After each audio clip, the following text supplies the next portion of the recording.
this week has been totally bananas.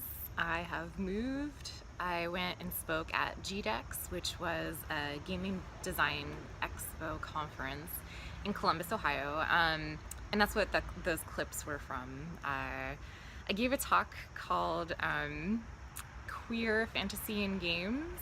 And it was kind of based on the YouTube video I'd done before that talked about a lot of those key points. But it was interesting because most of the people at this conference were for video game design, as are most game design conferences built. But I wanted to go and talk to see just like kind of what it was like and what the audience was. And there were a lot of young queer game designers who came to see my panel, which is super cool. The kids are all right, as they like to say.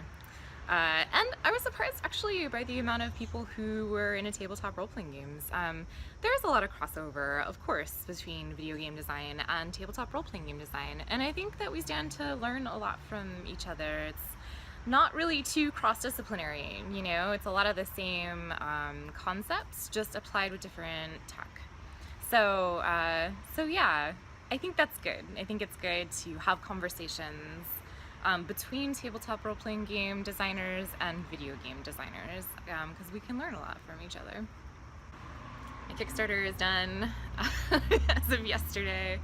Wow, so many feelings. The beginning and the end of the Kickstarter are definitely the hardest, because there's a lot of actions that you have to take leading up to and then subsequently afterwards.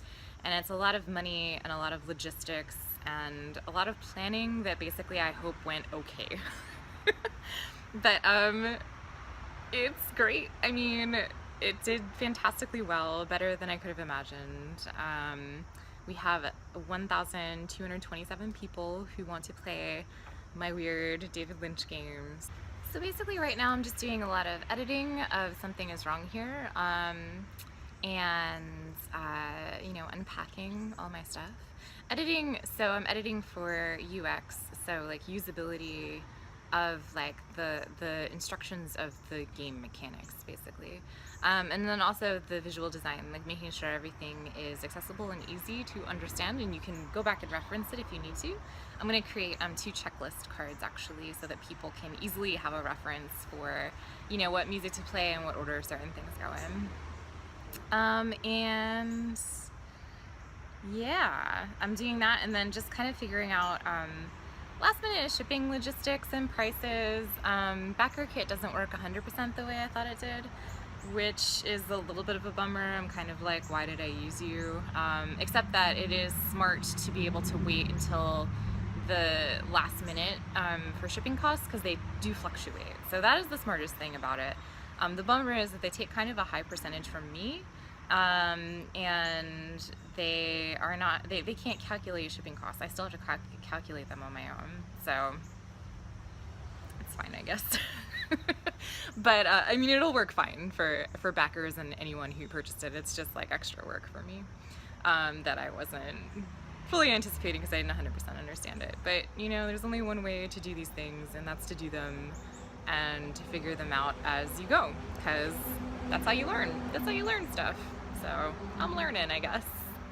So yeah, this isn't like a deep video, it's kind of like an update video. I just wanted to get something out for y'all, because I'm kind of down to 1 day a week recently, just with all the busyness and the moving and the Kickstarter and the snake. And next weekend I will be at Big Bad Con, so maybe I'll get some footage from that and put that up here too. Or maybe I'll see you there. But until then, I will see you next vid. Thanks for watching, as usual. My brain is mushed.